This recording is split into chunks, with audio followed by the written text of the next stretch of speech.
안녕하세요. 저는 안양에 살고 있는 30대 후반 여자입니다. 그동안 남편과 살면서 여러 가지로 상처를 받았던 적이 많았었는데, 그래도 최대한 좋게 넘어갔었어요. 남편의 행동에 대해서 몇 번이나 지적을 했지만, 항상 말만 고치겠다고 했지, 실질적으로 달라진 건 하나도 없었습니다. 술만 먹으면 180도 변해버리는 그 사람 때문에 버티는 것도 한계에 다다랐었는데 이번에 엄청난 충격을 빠뜨렸던 사건이 있어서 사연을 신청하게 되었습니다. 남편과의 결혼 생활하는 동안 제가 제일 상처를 많이 받았던 건 다른 사람들 앞에서 저를 무시하는 행동들이었어요. 도가 지나칠 정도로 민망하게 만들어서 조심해달라고 말했었지만 본인의 잘못을 인정하지 않고 오로지 제가 부족해서 그런 거라며 모든 걸 제 탓으로 돌렸어요.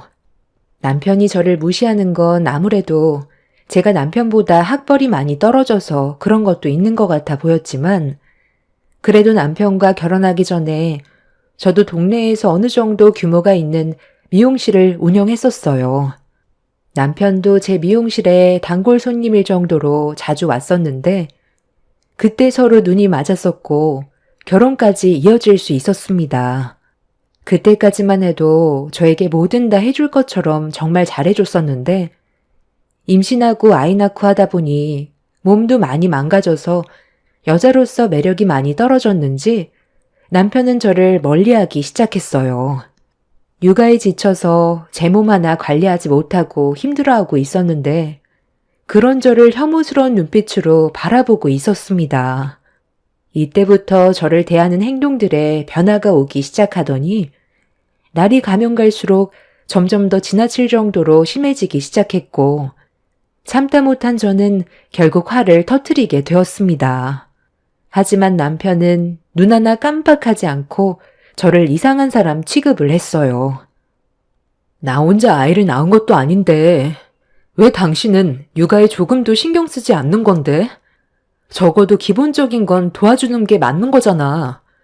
이러려고 나랑 결혼했어? 집에서 애만 보면서 왜 이렇게 불만이 많아? 내가 지금 놀다 왔어? 꼴랑 애 하나 보면서 엄청 투덜거리네. 남들이 보면 당신 혼자 애 넷은 보는 줄 알겠다. 나 지금 술 약속 있는데 많이 늦었거든?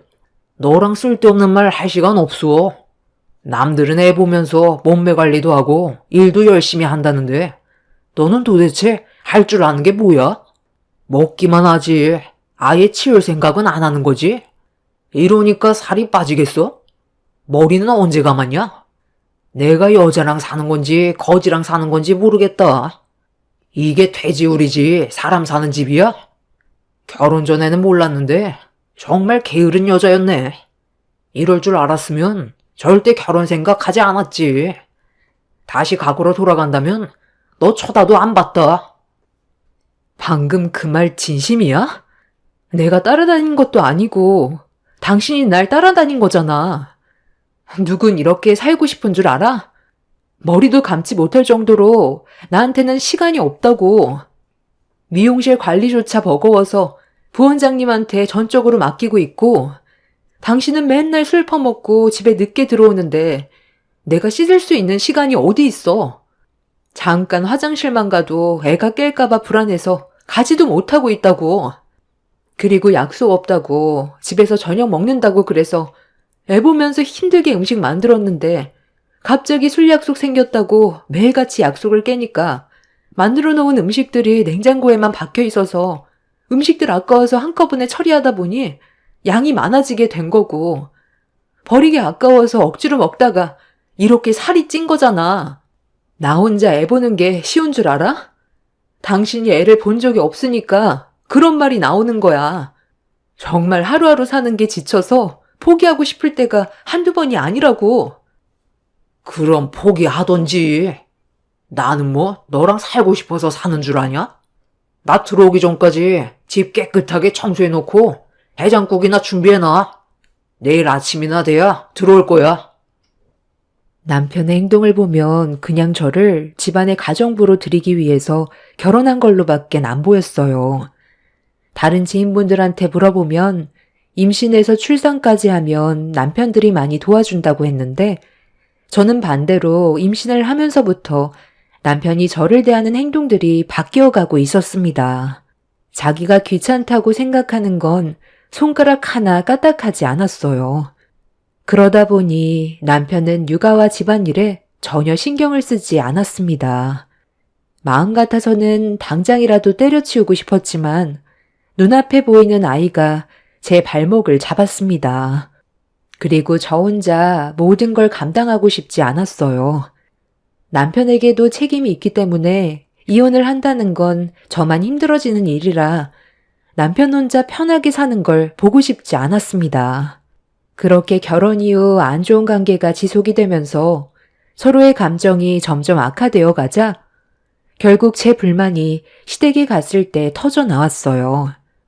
저도 참을 만큼 참았던지라 남편의 행동들을 바로잡지 못하면 더 이상 함께 사는 게 의미가 없을 것 같아 시부모님께 불만을 쏟아내게 되었죠. 그래서 나한테 무슨 말이 듣고 싶은 거니? 내가 내 아들한테 한 소리 해주길 바라는 거야? 너는 지금 미용실 일도 거의 손 떼고 집에서만 생활하고 있잖아. 미용실 관리도 틈틈이 하고 있어요. 저만 미용실에 나가지 못하는 거지 직원들이 관리하고 있잖아요. 아이가 어느 정도 클 때까지는 직원들 위주로 미용실이 돌아가겠지만 그래도 원장인 제가 관리를 해야 되는 건 맞는 건데 이 사람은 주말에도 저에게 조금의 시간조차 주지 않고 혼자 개인적인 시간만 보냈는데 제가 얼마나 서운한 줄 아세요? 그렇다고 어머님이 도와주시는 것도 아니잖아요. 저희 부모님이 제주도에 살고 계셔서 서울로 오는 게 쉽지 않으신데 이럴 때 이 사람이 옆에서 도와준다면 이런 말 나오지도 않죠. 이 아이가 저 혼자 낳은 것도 아닌데 왜 저 혼자 책임을 져야 하는 건지 모르겠어요. 이럴 바엔 차라리 이혼하는 게 속 편하겠네요. 이혼? 이혼이 무슨 애들 장난이니? 어차피 미용실은 직원들이 알아서 하면 전화 통화로 해결할 수 있는 거잖아. 현재의 상황에 맞게 처리하면 되는 건데 바쁜 내 아들한테 꼭 그렇게 도와달라고 해야 되겠니? 의사 남편 얻었으면 이 정도 감수하는 건 당연한 거지. 애 하나 보는 게 큰일도 아닌데 상황을 이렇게까지 안 좋게 만들어야 되겠어? 내가 널 왜 며느리로 받아줬는지 잊은 건 아니지? 학벌은 고졸밖에 안 되지만 미용실 운영하면서 벌어들이는 수익이 의사인 내 아들과 비슷해서 젊은 나이에 능력은 좋은 것 같아 너를 받아주기로 결정했던 거였는데 맨날 불만만 털어놓고 매사에 긍정적인 면은 하나도 없으니 욕을 먹는 거지. 아, 말도 마요. 집에 들어오자마자 살얼음판 걷는 것 같다니까요. 제가 밖에서 놀다 오는 것도 아니고 하루 종일 환자한테 치여서 힘들다 보니까 동료 직원들과 술 한잔 하는 건데 그걸 이해 못 해주면 앞으로 어떻게 살겠어요? 어떻게 보면 남보다 못하다니까요. 나도 이런 결혼 생활을 꿈꿔왔던 게 아니라니까. 내가 언제 당신 일에 대해 문제 삼은 적 있었어? 함께 사는 공간이면 당신도 신경을 써달라는 건데 당신이 집에 와서 하는 일이 뭔데? 술 약속 없으면 방에 들어가서 나오지도 않고 영화 보고 핸드폰만 보다가 그냥 퍼질러 자잖아. 울고 보채는 당신 아들 한 번이라도 안아줘 봤어?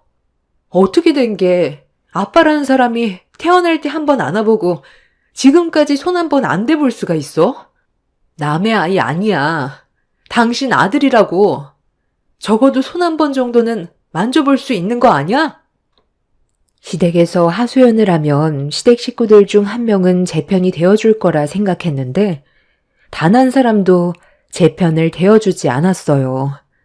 발은 안으로 굽는다고 시댁 식구들 모두 남편의 편을 들어주었죠.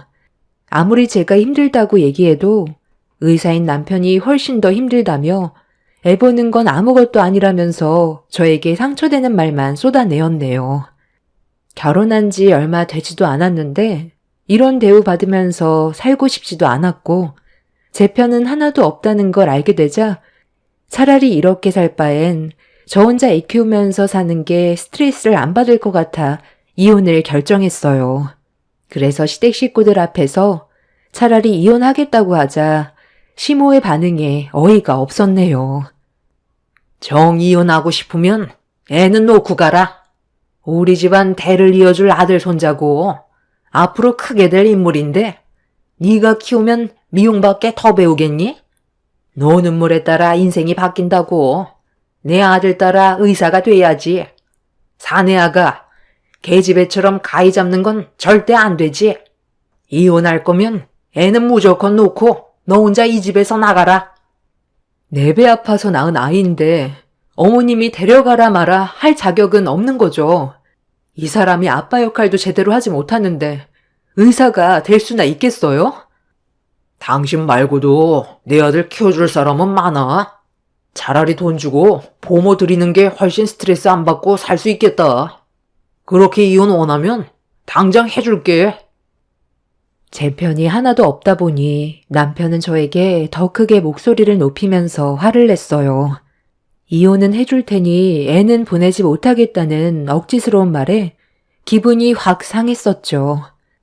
그렇게 한참 동안 저희 부부관계의 문제점에 대해서 심각하게 대화를 이어나갔지만 아무것도 달라지는 건 없었고 되레 저만 더 큰 마음의 상처를 받게 되었습니다.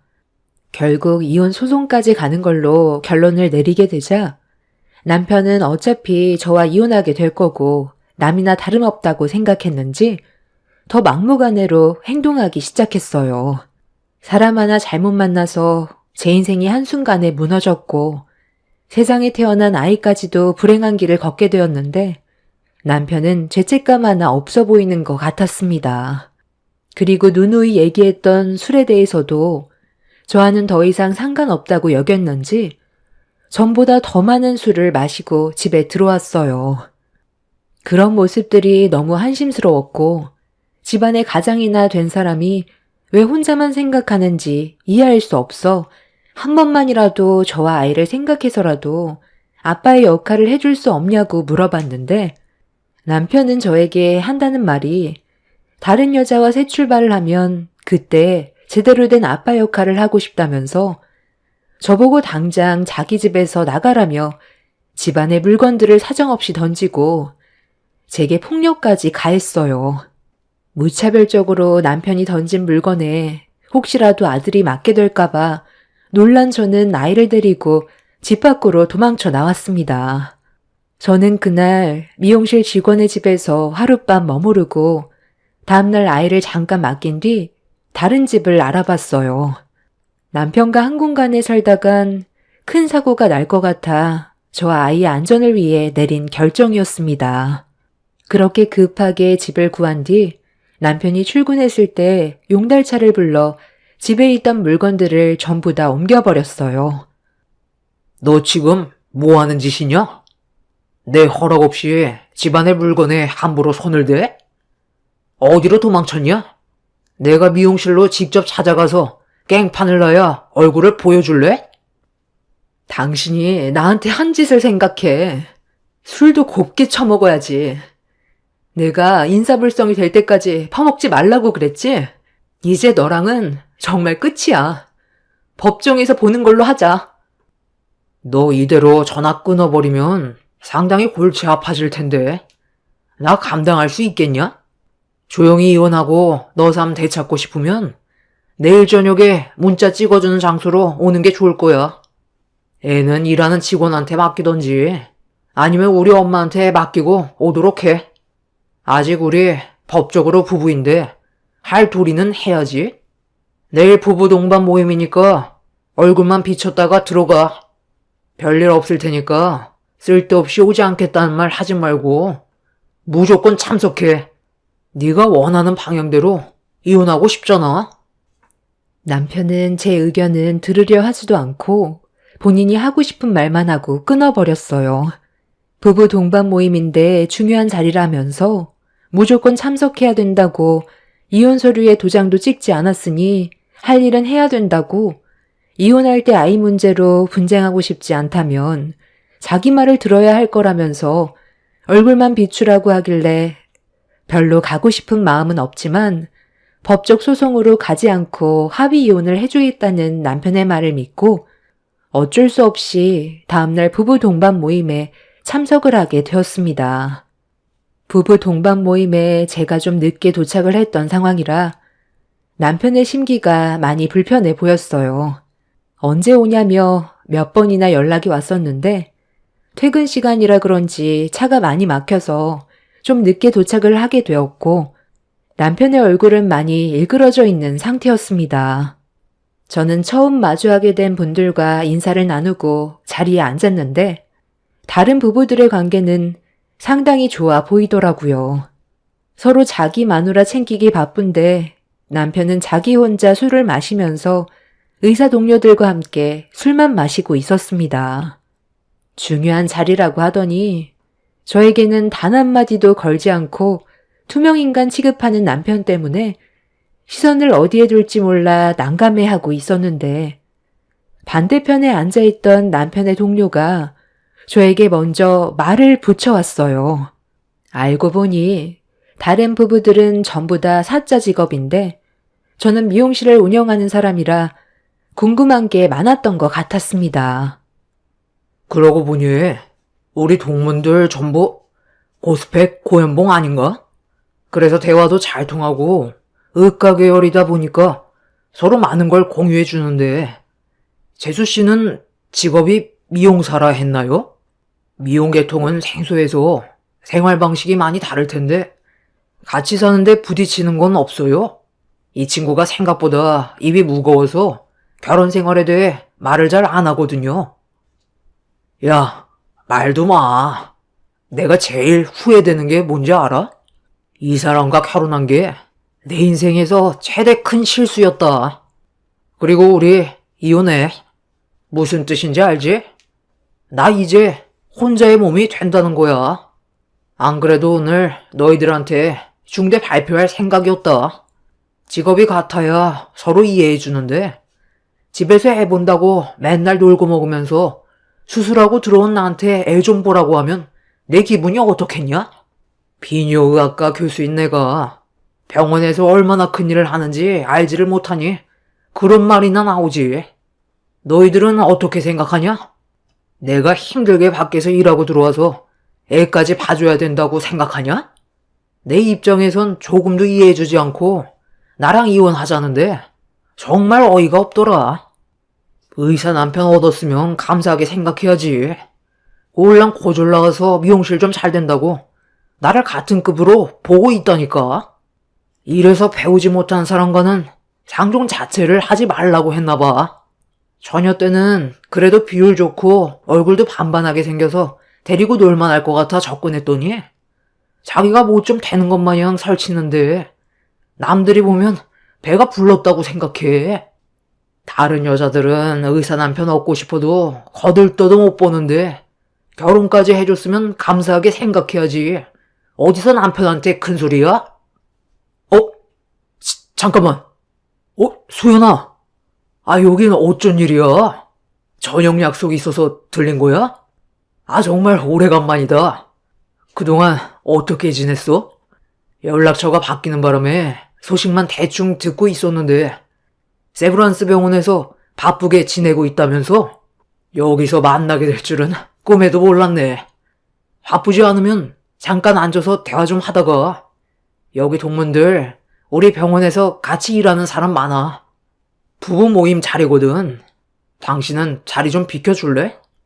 저기서 의자 하나 가져와서 끼워 앉던지 아니면 그만 집으로 돌아가도 되니까 하고 싶은 대로 해. 앉아 있어봤자 말이나 통하겠냐? 나도 오늘 볼 일은 끝났어. 집으로 들어가려 했지. 여기서 너를 만나게 될 줄 몰랐는데. 그동안 어떻게 지냈어? 몰라보게 바뀌었네. 좀 전까지 기분이 별로 안 좋았는데 너 만나서 기분이 좀 풀렸다. 나 방금 남자친구랑 헤어졌거든. 그놈이 글쎄 나 말고 다른 여자랑 바람을 피웠지 뭐야. 그래서 집에 가기 전에 술 한잔 하고 싶었는데 마침 잘 됐다. 오늘 내 술 친구 되어줄 수 있는 거지? 불편하지 않으시면 저도 합석해도 되는 거죠? 정혁이와는 인턴 생활 같이 했거든요. 아, 오늘은 정말 술이 많이 당겨서요. 아, 괜찮아. 와, 근데 너 정말 여전하다. 어때? 우리 잘 어울려? 솔직히 우리 인턴 때 선배들한테 엄청 오해 많이 받았잖아. 그런데 혹시 옆에 분 아내분 아니셔? 아, 나 때문에 자리에서 일어나신 것 같은데 말 좀 가려서 하는 게 좋지 않을까? 기분이 많이 상해 보이시는데. 아, 신경 쓰지 마. 우리 조만간 이혼할 사이야.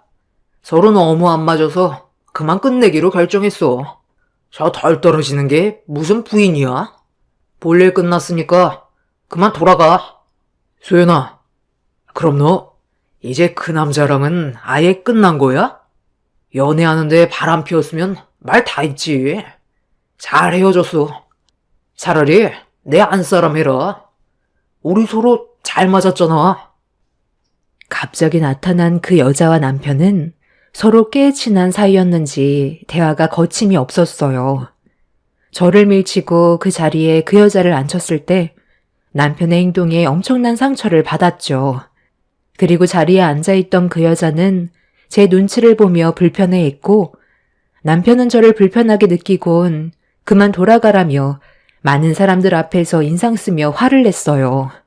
그리고 제가 원하는 대로 합의 이혼해주겠다는 한마디 뱉은 뒤 그 여자에게 집중하고 있었죠. 제가 원하는 건 합의 이혼이었고 아이에 대한 양육권이었기 때문에 저도 볼 일은 끝난 것 같아 그 자리를 급하게 나오려 했는데 좀 전에 남편이 저에게 했던 한마디가 제 심기를 불편하게 만들었어요. 많은 사람들 앞에서 무시하는 것도 기분이 안 좋은데 저에게 덜 떨어지는 게 부인이라는 말을 했을 땐 평생 지울 수 없는 상처였고 그런 말을 아무렇지도 않게 뱉은 남편의 말을 그냥 넘길 수 없었습니다. 그래서 밖으로 나가려던 발길을 돌려 눈이 풀려 웃고 있는 남편한테 다가가 앞에 있던 맥주잔을 들어 남편의 얼굴을 향해 사정없이 뿌려버렸어요. 온몸이 맥주로 흠뻑 젖어버리자 저에게 뭐 하는 짓이냐고 소리치던 남편은 손이 제 얼굴에까지 향하더니 순간적으로 멈췄고 앉아있던 그 여자를 의식하는 듯 보였습니다. 남편은 나중에 다시 얘기하자며 티슈로 몸을 닦고 있었고 저는 다시 한번 남편의 얼굴을 향해 맥주를 뿌려 버렸습니다. 남편은 한 번은 참았지만 두 번은 못 참겠는지 제 멱살을 잡고 분노한 얼굴로 노려보며 흥분을 가라앉히지 못하자 주변 사람들이 급하게 말렸고 저를 밖으로 내보냈어요. 남편은 나중에 두고 보자면서 가만두지 않겠다고 소리치며 끝까지 저를 노려봤습니다. 그렇게 한바탕 난리친 이후 남편은 더 이상 저에게 어떠한 미련도 남지 않았는지 지긋지긋한 얼굴 더 이상 보고 싶지 않다면서 서둘러 이혼하길 원했어요. 시모는 제 아이를 데려와야 한다고 했지만 남편은 저와 피가 섞인 아이도 보고 싶지 않다면서 시모의 말을 무시했습니다. 그렇게 남편은 저와 결국 합의 이혼을 하게 되었고 두 번 다시 얼굴 볼 일은 없을 줄 알았습니다. 그 후로 몇 달의 시간이 지나고 숙려 기간까지 끝나게 되면서 저희 부부는 더 이상 법적으로 부부가 아니었어요. 완전한 남이 되었었죠. 그리고 남편의 톡 배경 화면은 부부 동반 모임 때 갑자기 나타난 그 여자와 함께 찍은 사진으로 바뀌어 있었습니다. 저보고 보란듯이 바꿔놓은 사진을 보고 있는데 아무런 감정도 느껴지지가 않았어요. 오히려 더 이상 남편의 얼굴을 안 볼 수 있다는 거에 제 속은 후련했었어요. 그렇게 더 이상 어떠한 관계도 아니게 되어버린 사람을 제 머릿속에서 지워버리기 위해 저는 부모님이 살고 계시는 제주도에서 다시 새로운 삶을 시작하려고 서울에서의 삶을 정리하고 있었어요. 그런데 남편의 집에 미처 빼지 못한 제 물건이 남아있어서 남편한테 전화를 했어요. 물건만 가지고 나오겠다고 하자 남편은 그렇게 하라면서 전화를 끊어버렸습니다. 통화할 때 주변이 상당히 시끄러웠는데 그날이 주말이었고 많은 사람들이 모여있는 자리인 것 같아 보였습니다. 그렇게 몇 달 만에 들어간 집은 이미 꽤 많이 정리가 되어 있었어요. 남편도 그 집에서 살고 싶지 않았는지 이사를 준비하는 듯 보였죠. 제 물건들을 한쪽으로 전부 다 치워놓은 상태라 필요한 물건들만 챙기고 나머지는 쓰레기장에 버리려고 정리하고 있는데 거실 테이블 밑에 서류 봉투 하나가 떨어져 있더라고요. 그래서 아무 생각 없이 안에 있던 내용물을 꺼내봤는데 제 두 눈을 의심할 만큼 충격적인 서류를 보게 되었습니다. 제가 두 눈으로 보게 된 상황에서 그냥 넘어갈 수 있는 문제는 아니었어요. 한 사람의 생명이 달려있는 중요한 문제였는데 남편은 이 사실을 숨기고 있는 듯 보였습니다. 저는 그 자리에서 남편한테 전화를 걸었고 짜증 섞인 목소리로 왜 또 전화를 했냐고 화를 내길래 그곳이 어디냐고 물어보자 남편은 알려주지 않고 끊어버렸습니다. 몰랐다면 그냥 넘어갔겠지만 제 두 눈으로 서류의 내용을 봐버렸기 때문에 이 사실을 숨긴다면 저 또한 공범이 될 수도 있는 상황이라 어떻게 처리를 해야 될지 고민을 하고 있었는데 남편 서재에 오늘이 어떤 날인지 달력에 메모를 해두었던 걸 확인할 수 있었습니다. 대학 총 동창회에 참석하는 날이라고 적혀 있었고 어느 지역에서 모임을 가지는 건지 마침 장소까지 메모가 되어 있어서 확인할 수가 있었어요. 저는 제 짐을 차에 전부 실은 뒤 남편이 있는 곳으로 급하게 출발을 했습니다. 그렇게 목적지에 도착을 하자 상당히 많은 사람들이 동창회에 참석 중이었는데 어쩐 일인지 시댁 식구들도 그 자리에 있더라고요. 그리고 남편은 몇 달 전에 한번 얼굴을 봤었던 그 여자와 즐거운 시간을 가지고 있었습니다. 누가 봐도 연인 사이 같아 보였어요. 그 모습을 보고 다시 되돌아갈까 생각했지만 남편의 실수로 한 사람의 생명이 달린 문제라 그냥 넘어갈 수는 없었습니다. 그래서 남편에게 거침없이 걸어갔고 제가 들고 있던 서류를 남편에게 내밀었어요. 당황한 남편은 어떻게 왔냐고 저에게 인상 쓰면서 당장 나가라고 하길래 서류 봉투 안에 있던 의료 실수에 대해 물어봤습니다. 그 안에 있던 의료 실수기로 그냥 넘어갈 수 있는 문제는 아닌 것 같아서 한 사람의 목숨이 달려있는데 너는 이 사실을 알고도 왜 아무런 조치도 안 했어? 뭐야? 네가 의사라도 돼?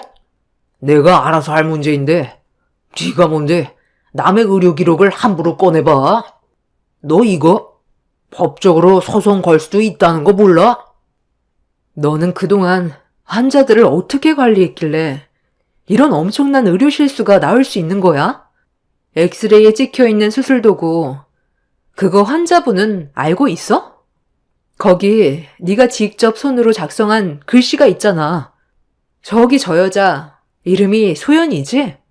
너 저 여자 아버지 수술을 최근에 담당했었어?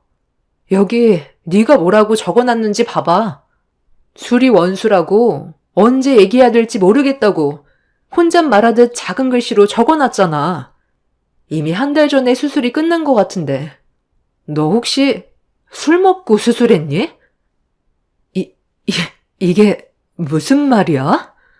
너 우리 아빠 수술해줄 때 전날에 술 마셨어? 신장결석 제거 수술할 때 술을 마셨었냐고. 이리 내놔봐봐. 어떻게 이런 게 들어가 있는데 아무 말도 하지 않았던 거야? 나는 네가 수술 경험도 많다고 해서 우리 아빠 잘 좀 봐달라고 부탁한 건데 전날에 술을 마시고 수술을 했던 거야? 그래서 이 커다란 호수가 들어가 있는데도 모르고 수술을 끝낸 거냐고. 여기 지금 우리 아빠 와 있는데 며칠 전부터 옆구리가 계속 아프다고 하길래 너한테 물어봤었잖아. 그런데 수술한 지 얼마 되지 않아서 통증이 있는 거라고 하지 않았어? 이런 사실을 알면서도 숨기고 있었던 거야? 언제까지 숨길 작정이었던 건데? 나는 너랑 잘해보려고 했는데 이런 의료 사고 때문에 너랑 나와의 관계가 틀어질까봐 두려워서 말을 못했던 거였어. 전날에 조금만 마시려 했는데 통제가 안 돼서 나도 모르게 많이 마셨는데 자주 하던 수술이라 별일 없을 줄 알았지. 나도 내가 왜 그런 실수를 했는지 모르겠지만 내가 책임지고 원래대로 돌려놓을게. 상황이 심각해지자 동창회에 같이 참석해 있던 시댁 식구들의 얼굴은 사색이 됐고 그 여자의 아버지 몸속에 기다란 호스가 들어있는 엑스레이 사진을 보곤 아사리판이 되어 버렸습니다. 그런데 갑자기 한쪽에서 비명소리가 들려왔고 고개를 돌리자 한 노인분이 바닥에 쓰러져 있었어요. 알고 보니 그 여자의 아버지인 것 같았고 의식을 찾지 못해 서둘러 병원으로 옮겨지게 되었네요. 몸속에 있던 기다란 호스가 장기를 지속적으로 찔러 폐혈증을 일으켰고 의료사고로 남편은 조사를 받게 되었습니다. 결국 이 문제로 남편은 분쟁 처벌까지 가게 되는 일이 있었네요. 그 여자는 남편을 상대로 소송을 걸었고 남편은 의사면허 자격 정지 처분 얘기까지 나오고 있습니다. 문제는 그 여자의 아버지가 의식을 찾지 못하는 중이라네요. 제가 항상 얘기했던 게 술 좀 적당히 마시라는 거였는데 재벌은 남 못 준다고 결국 대형 사고를 치게 되었죠. 그 여자의 아버지가 만약에 세상을 떠나게 된다면 분쟁 조치는 더 무거워지겠죠. 저런 남편과 하루빨리 이혼한 게 천만다행이라고 생각합니다.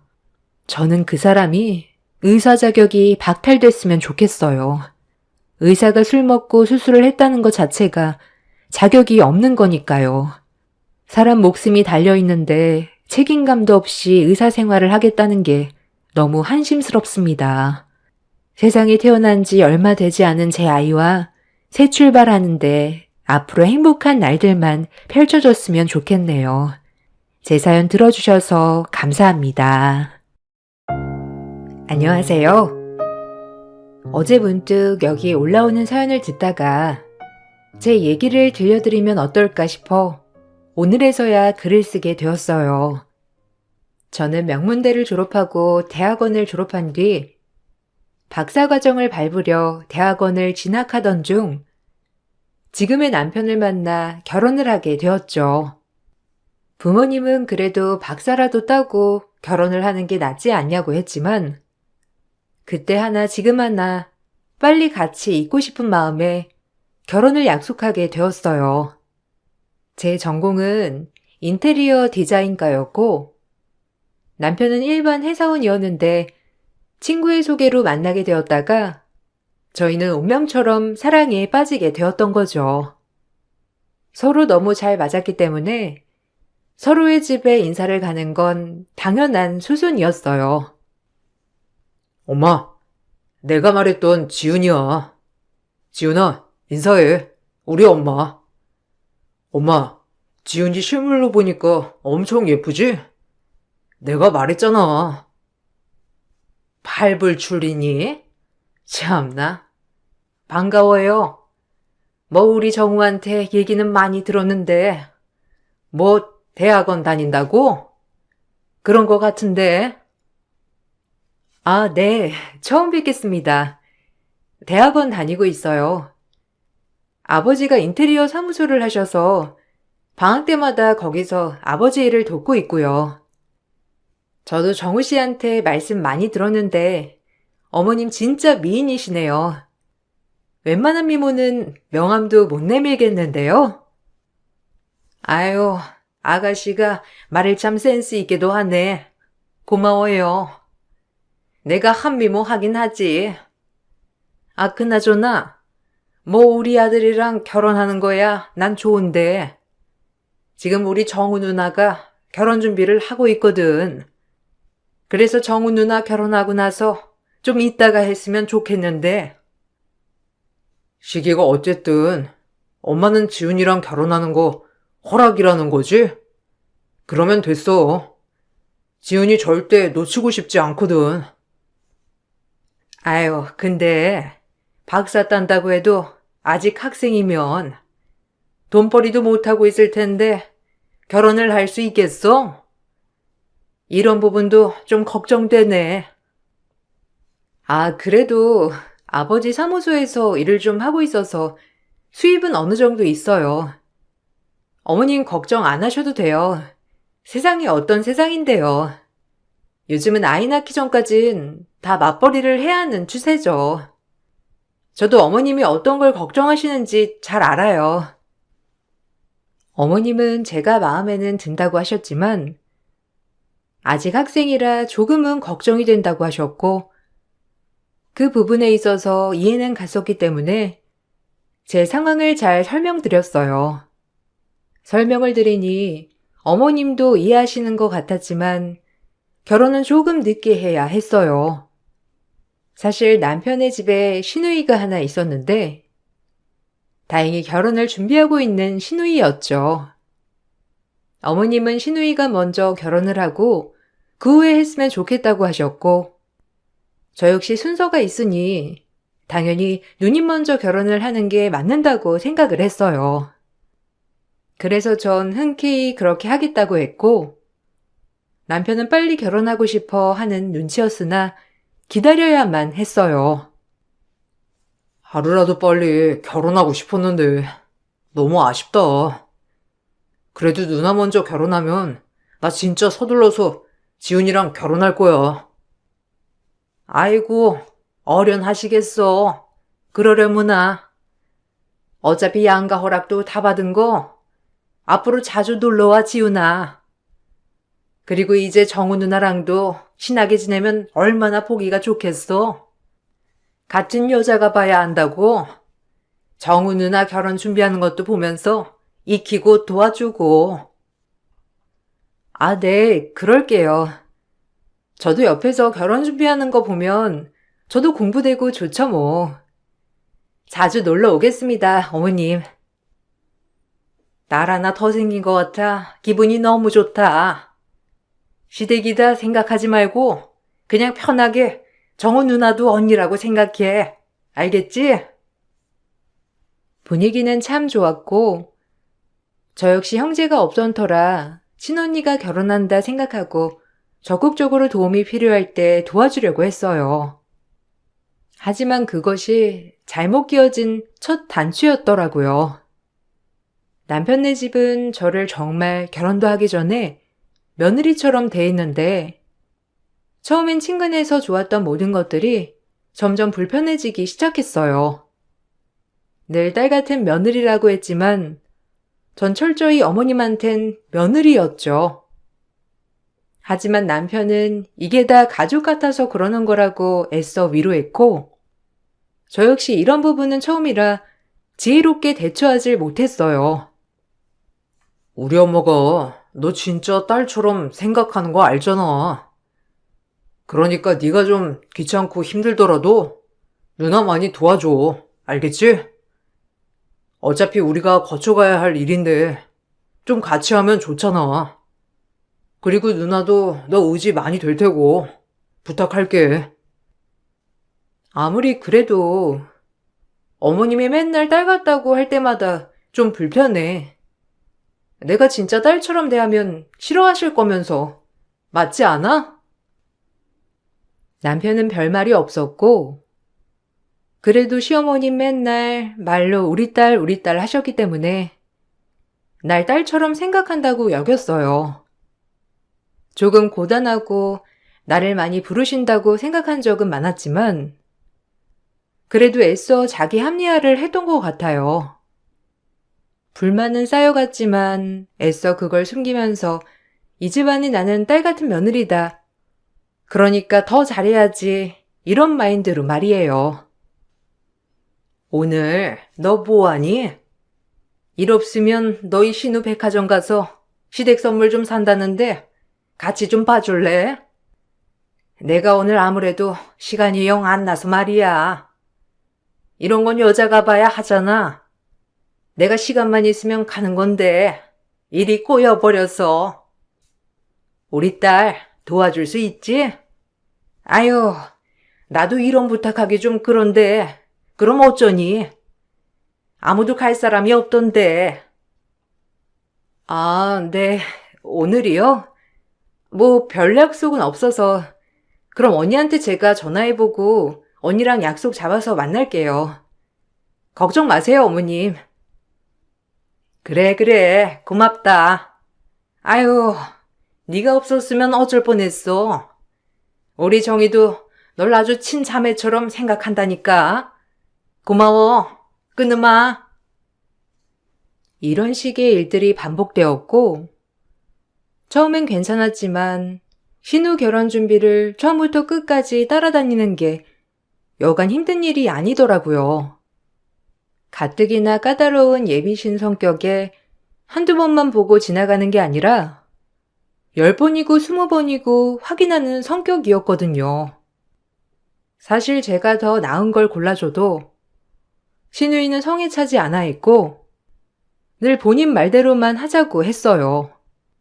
속으로 그럴 거면 날 왜 불렀나 싶기도 했지만 그래도 결혼 준비를 하는 당사자이니 정말 애써 신우이의 기분을 다 맞춰주었죠. 하지만 도를 넘더라고요. 지훈아, 이거 어때? 이거 시어머니가 받으면 좋아하실까? 아, 예단이며 이런 거 다 없애야 하는데 진짜 힘들다. 너도 잘 받아. 그래도 나 따라다니면서 공부도 되고 좋지? 이런 거 어디 가서 구경 못한다? 이제 곧 너도 결혼 준비하면 다 나랑 똑같은 가정 겪을 텐데. 뭐 우리 엄마야 워낙 사람이 좋으니 이런 거 저런 거 따지진 않겠지만 그래도 잘 봐. 아, 네. 근데 언니, 이거 아까도 본 거 아니에요? 아까 이거 한 3번 넘게 본 거 같은데. 그럼 그냥 이걸로 결정할까요? 너 귀찮니, 혹시? 아니, 이거 시댁이 하는 선물인데 더 꼼꼼히 봐야지. 너 귀찮아서 그러는 거지?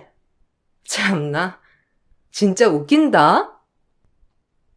아니요, 그게 아니라 그때 와서도 보고 지금도 보고 아까도 보고 그러니까 말씀드린 거예요.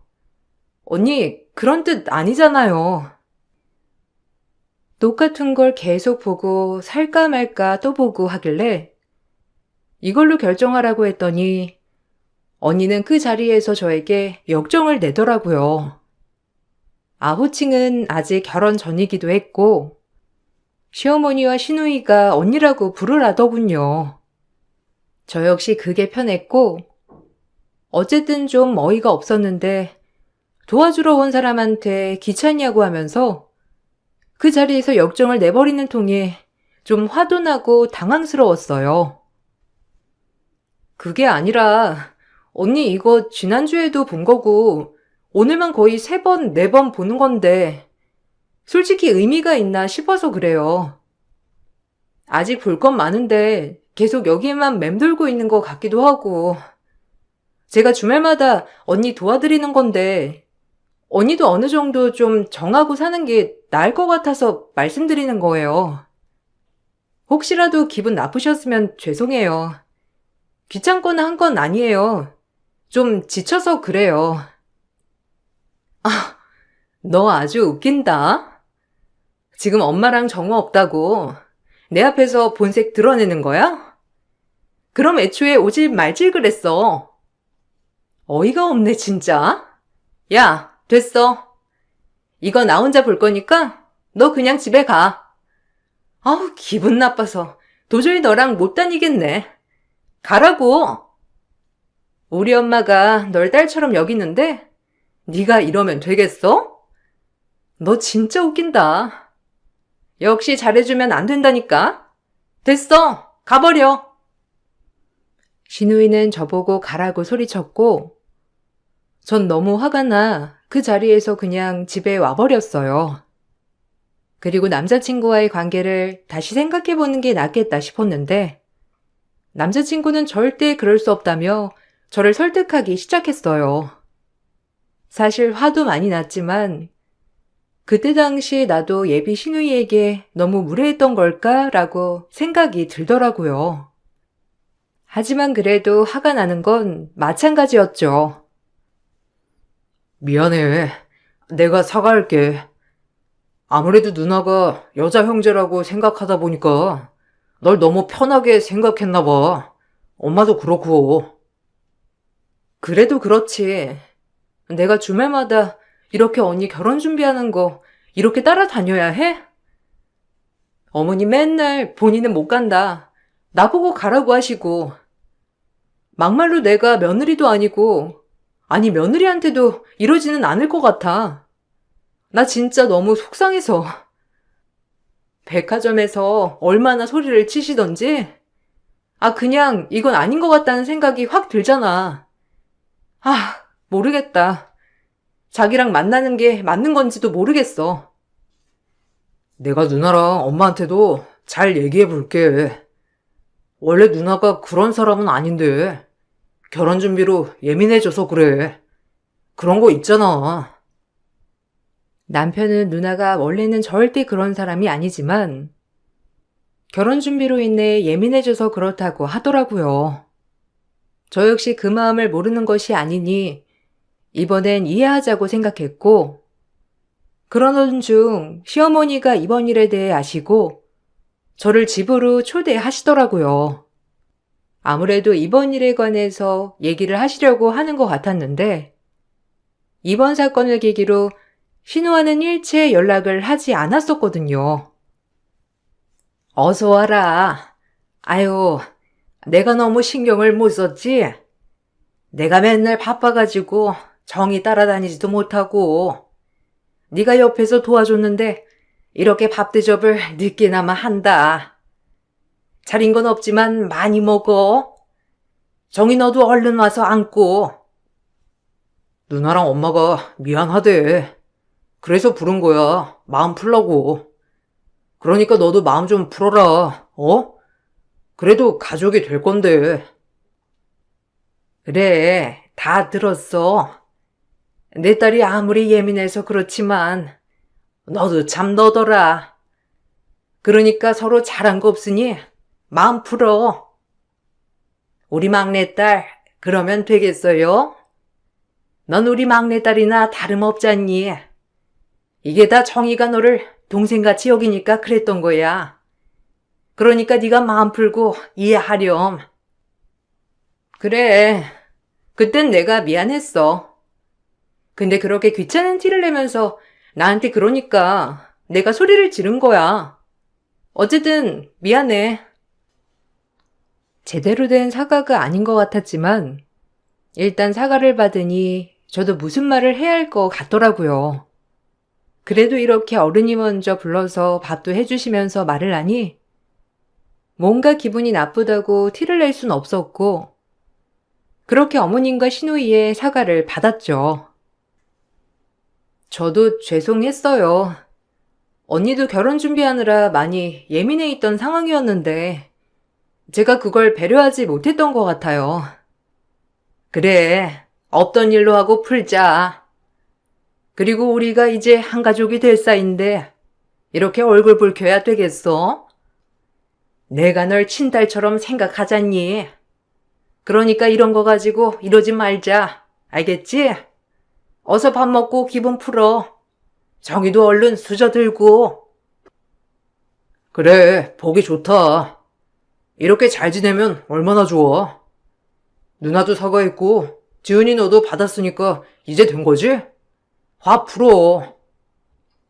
그래, 어차피 한 가족 될 사이 뭘 그렇게 뚱해 있을 필요 있니?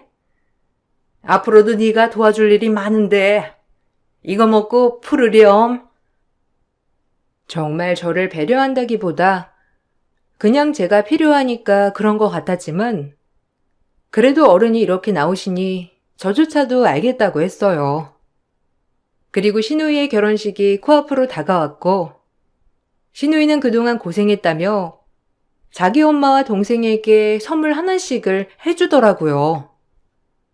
선물을 받고 싶었던 건 아니지만 그동안 발품 팔고 같이 골라주고 따라다녀준 저에겐 아무것도 없었는데 조금 속상했습니다. 이건 엄마 거, 이건 정우 거. 그래도 시집 가기 전에 뭐라도 해주고 싶었어. 결혼식 때 정우는 이거 입고 오면 되겠다. 아유, 뭘 이런 걸 샀어? 고맙다.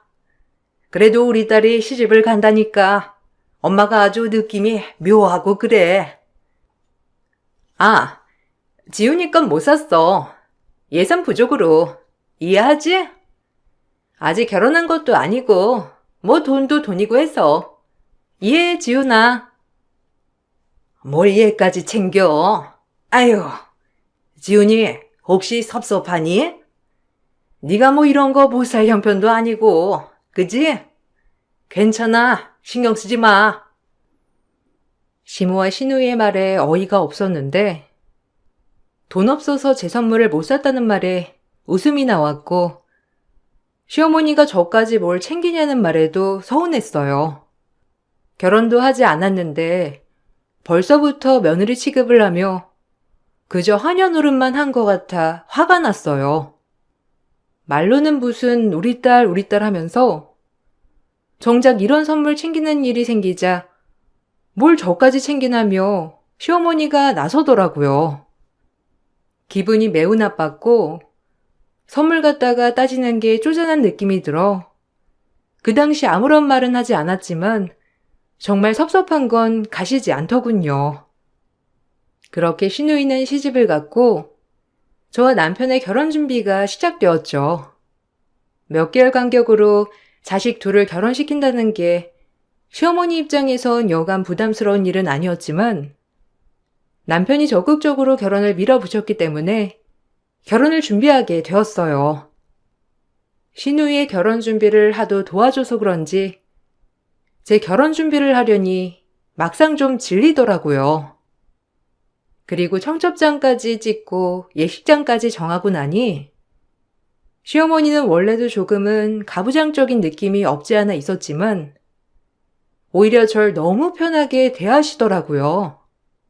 그런 것에 불만이 쌓여갔고 항상 우리 딸이란 호칭으로 절 가스라이팅하는 느낌이 점점 들기 시작했는데 그러면서 식모처럼 부리고 말이에요. 지훈아, 오늘 우리 집에서 내 친구들이랑 모임할 건데 좀 와서 도와라. 일손이 부족하잖아. 지금 너 시간 되지? 오늘 학교 끝나고 교수님 도와드리기로 했어요. 오늘은 좀 힘들 것 같은데. 미리 말씀해 주시지. 어떡하죠? 뭐야? 아유, 그럼 어떡해? 이미 다 내 친구들한테 말해놨는데. 그러지 말고 와서 좀 도와줘. 여기가 시댁인데 시댁 일보다 중요한 게 어디 있다고. 늦어도 상관없으니까 와서 좀 도와라. 알겠지? 너 오는 걸로 알고 있을게. 바빠서 끊는다. 내가 널 딸처럼 생각하는 것만큼 너도 해야 하지 않겠니? 우리가 남도 아니고 이제 가족이 될 사이인데 어쨌든 이따 봐. 시어머니가 이렇게 막무가내로 전화를 끊었고 다시 해도 안 받으시더라고요.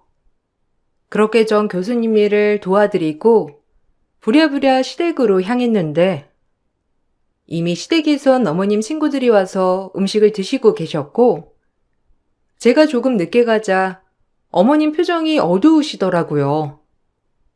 그리고 애써 친구들 앞이라 화를 참는 것처럼 보였는데 좀 어이가 없더라고요. 화내야 할 사람은 누군데 라는 생각이 들었고 이렇게 막무가내로 억지 부린 사람이 역정을 낼 일인가 싶었어요. 그리고 시어머니 친구들은 저를 보고 화색이 돌며 듣기 좋으라고 한마디씩 덕담을 해주셨고 그 덕담을 해주시는데도 시어머니는 어두우셨어요. 어머, 정우랑 결혼할 아가씨구나. 얘기 많이 들었어. 너무 예쁘다. 곱고. 아유, 그나저나 바빴나 봐. 우리가 한참 기다렸어. 아, 네. 일이 좀 있어서요. 음식은 입맛에 좀 맞으세요? 제가 과일 내올게요. 식사하시고 계시면 시간에 맞춰서요. 아유, 싹싹하기도 하지 참. 너 며느리 잘 뒀다 얘. 요즘 이렇게 싹싹한 친구 어디 있는 줄 알아? 괜찮구먼. 괜찮긴. 일찍 오라니까 지금 오고. 에휴, 이제 가족이다 이거지? 시애미 말을 아주 묵살하고 말이야. 너 오늘 실수했어. 그래도 그렇지. 좀 일찍 와야지. 지금 거의 다 밥 다 먹어갈 쯤 와가지고. 너무한다 진짜. 뭘 그런 걸 가지고 그래. 일이 있었다잖아. 보니까 급작스럽게 네가 불렀구먼. 넌 이런 걸로 시애미의 노릇하려고 하니? 친구분들이 제 편을 들어주시고 하니까 표정이 어두워지셨고, 그렇게 그날 친구분들이 가시고 시어머니는 저에게 화를 내셨어요. 하지만 이게 왜 화낼 일인가 싶었고, 그래서 그날 서로에게 실망을 한 채로 말다툼을 하였죠. 다행히 뒤늦게 온 남편이 그 모습을 보고 저희를 중재했고, 겨우 이성을 차린 시어머니가 또 아무렇지 않은 척을 하며 싸움이 끝이 났어요. 넌 내가 일찍 오라고 했는데 날 무시하지 않고서야 지금에서 오는 게 말이 돼? 넌 이 집에 시집 올 생각이 있는 거냐? 어머님, 억지시죠. 저도 대학원 다니면서 박사를 따고 해야 하는 일이 있는데 그럼 교수님들 도와서 일을 해야 하는 거 아닐까요? 어쩜 어머님 생각만 하세요. 어머님 매번 그러셨죠? 저 딸처럼 생각하신다고. 그런데 이렇게 하실 수 있으세요? 과연 정희 언니였어도 이러셨을 거예요? 차라리 정희 언니를 부르시지 왜 절 부르신 거예요? 저 음식 시키려고 하신 거잖아요. 어머, 말하는 꼬락서니 봐. 너 그렇게 생각했니? 그래, 이게 네 본 모습이지? 그저 딸처럼 여긴 내가 뭐가 되니? 네가 딸 같으니까 이런 자리에도 널 불러서 소개해주고 싶었던 건데 그걸 그렇게 생각해? 내가 더 서운하다 정말. 에휴. 아, 그만해. 들어보니까 뭐 지훈이가 일부러 그런 것도 아니잖아요, 엄마. 역정 좀 그만 내세요. 지훈이도 얼마나 놀랐겠어. 에휴, 그래. 뭐 너도 약속 있었다고 하고 그러니까 이번 일은 이렇게 넘어간다만 다음번엔 시애미 말 좀 들어주길 바래. 전 그 말에 대답을 할 수 없었는데 정말 제 잘못이 1도 없다고 생각해서죠. 찝찝한 게 한두 가지가 아니었지만 남편의 성실성과 다정함에 취해 결혼을 강행했고 드디어 저희도 결혼을 할 수 있었어요. 결혼을 하면서도 시어머니와 트러블이 몇 번은 있었지만 그래도 시댁은 누굴 만나도 다 맞지 않을 거란 생각에 그냥 그러려니 하기로 하였죠. 그렇게 우여곡절 끝에 결혼을 했고 그래도 결혼을 하니 내 가족이 생겼다는 기쁨도 같이 남편과는 더 돈독해진 것 같아 기분이 좋더라고요. 그리고 전 결혼과 동시에 박사를 따고 교수님들의 추천으로 모교에서 특강을 맡기도 했는데 아주 좋은 일 투성이었어요. 이제 나한테 제일 소중한 사람은 너야. 우리 잘 지내보자. 내가 잘해야겠지만 솔직히 우리 엄마랑 누나가 좀 철이 없어서 널 힘들게 했던 거 알아. 잘 버텨줘서 고마워. 내가 더 잘할 테니까 이젠 지켜봐줘. 그리고 자기 강사 된 거 축하해. 에이, 아직 강사인데 뭘. 언제 정교수 되나? 그래도 학생들이 교수님 하니까 이상한 거 있지? 더 열심히 해야지. 고마워. 나도 어머님이랑 형님한테 더 잘해야지, 이제는. 그때는 좀 내가 예민했기도 했었어. 하여튼, 우리 잘 살자. 그렇게 저희는 행복을 다졌고, 시간이 흘렀어요. 첫 명절이 되었고, 워낙 자주 가던 시댁이었지만, 명절이 되니 더 새롭게 느껴졌어요.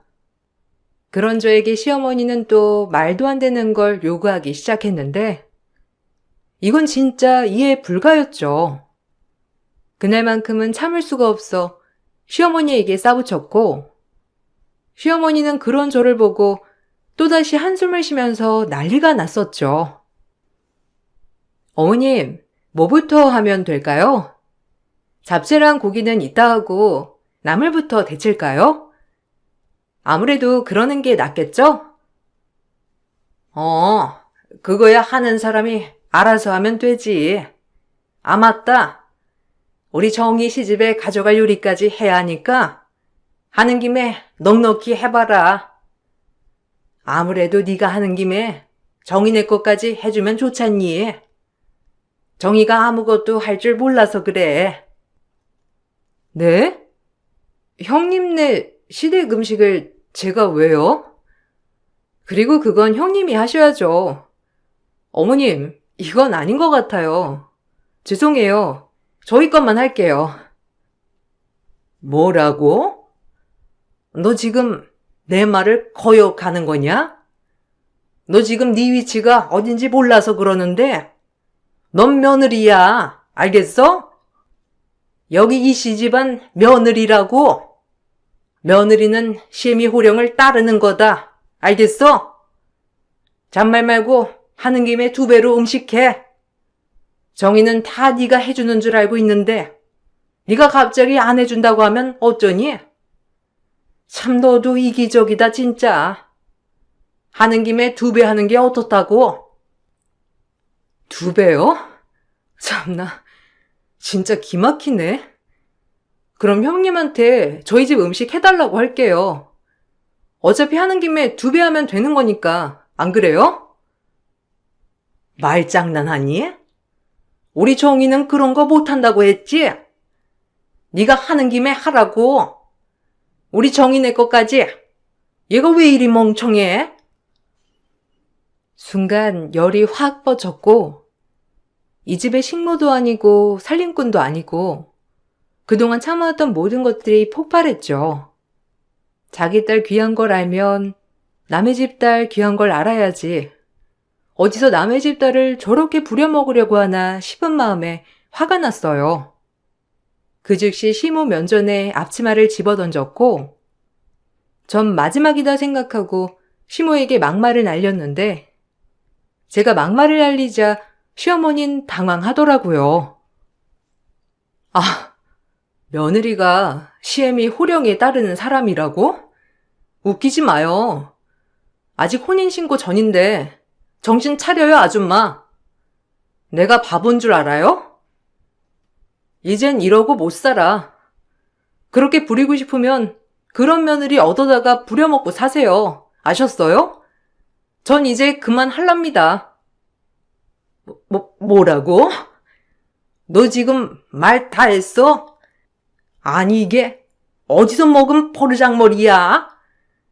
나한테 지금 앞치마를 던져 니까짓 게?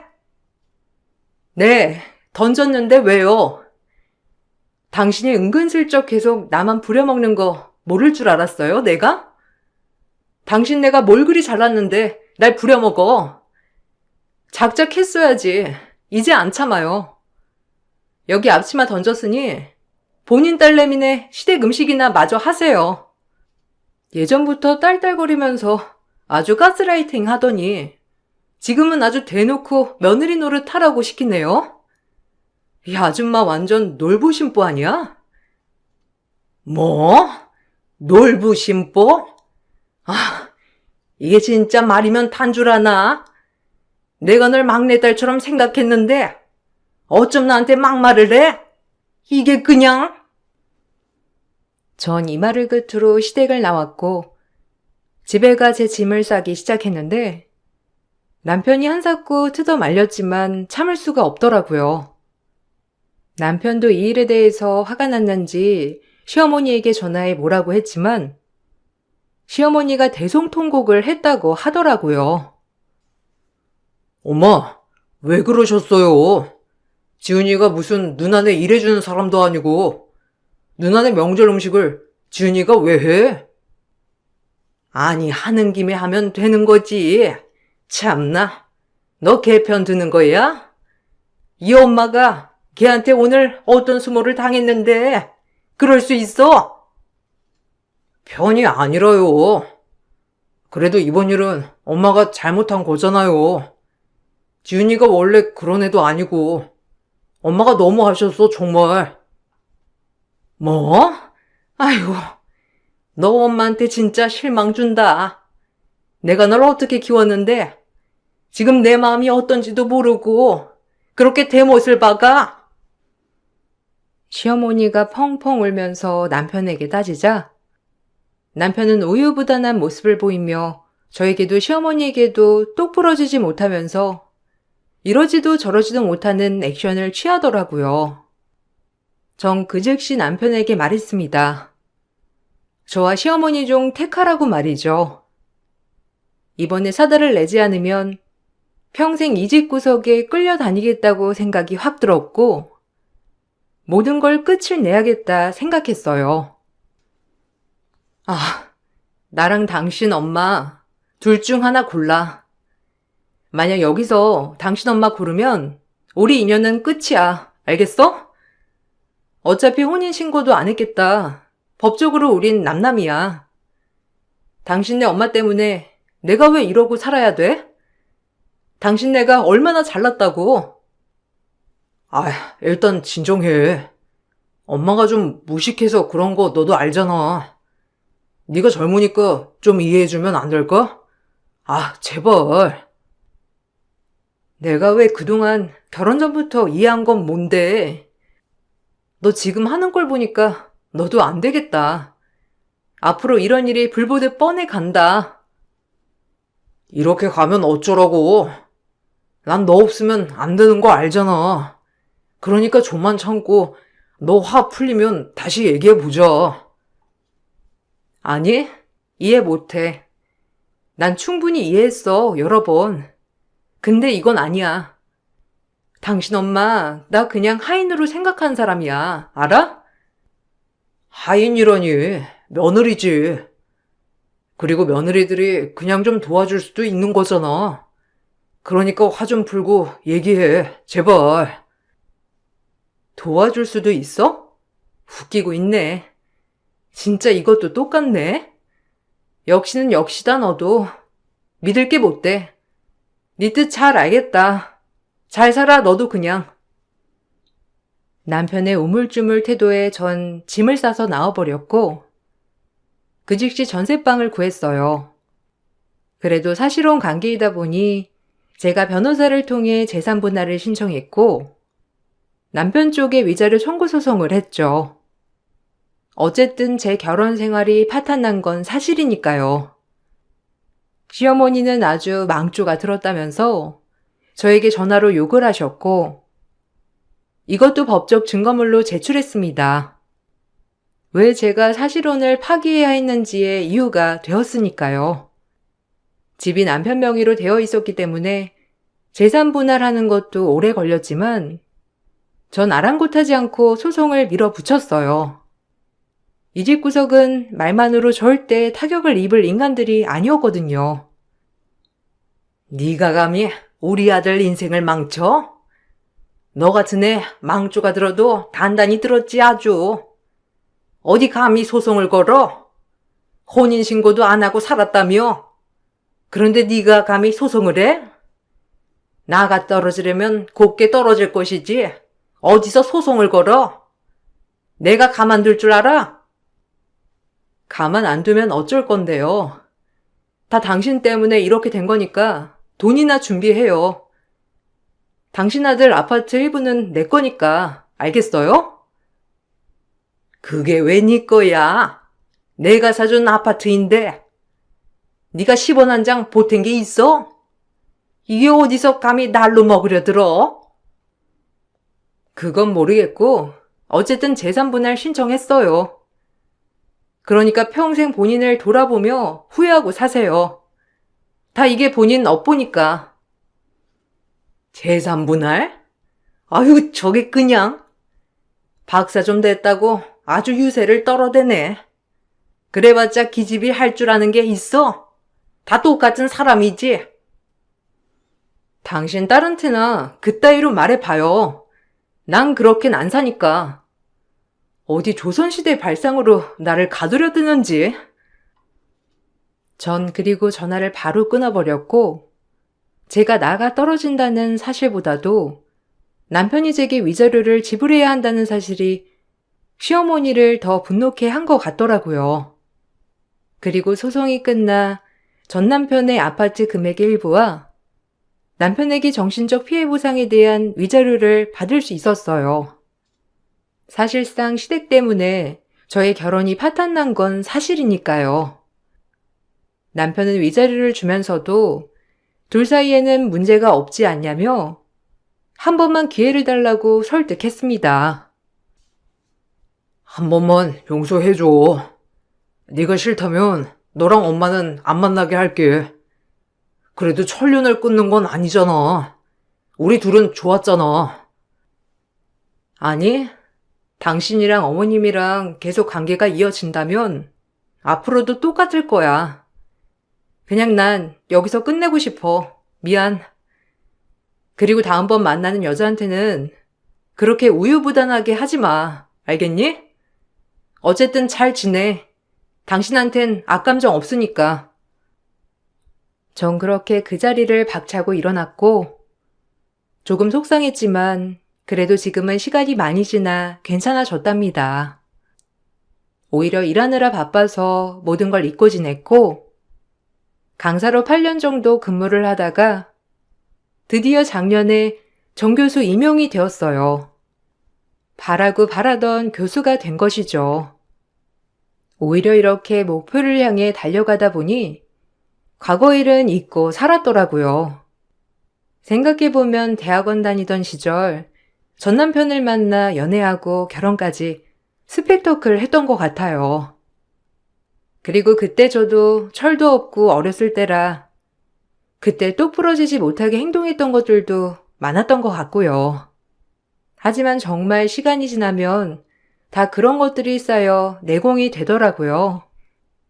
그때의 삶을 되돌아보며 조금 더 성숙해지게 되었고, 그때 당시 사랑만 생각하며 달려왔던 모든 것들이 어차피 지금은 부질없다고 느껴지는 부분이기 때문에 우습기도 합니다.